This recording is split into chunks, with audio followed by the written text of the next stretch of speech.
Okay, following through with the same problem, I'm going to do what I think is the first step in hypothesis testing, in Roman numeral 1, is set up the hypotheses. The first thing we got to do is set up the tests.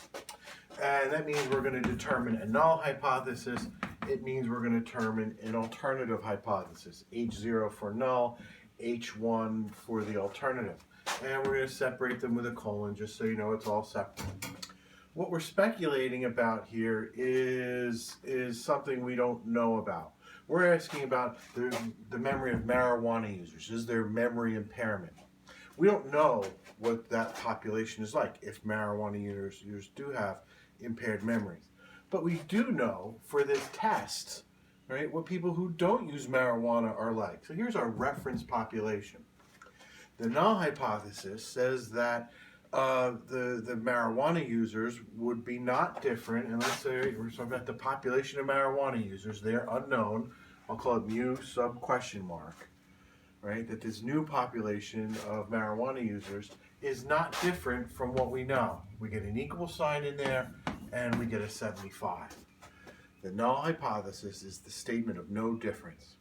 If the marijuana users are not different than anyone else, then the population mean for marijuana users will also be 75 points on this test. All right, so here's the alternative. We're still talking about the population of marijuana users. You're going to use the same reference point, 75. Remember, 75 comes from the reference population. Now we have to consider what it is this person wants to test. In any alternative, there's 3 possibilities: greater than, less than, or does not equal. These 2 are the directional hypotheses, or what we'll call one-tailed hypotheses. This one down here, does not equal, is, I'll just go non-directional, or two-tailed, as we'll see. The alternative hypothesis is going to have one of these 3 signs. One of them has to be there. It depends upon what this person wants to test, and it's going to come from logic. Here, our researcher wants to see if there's memory impairment.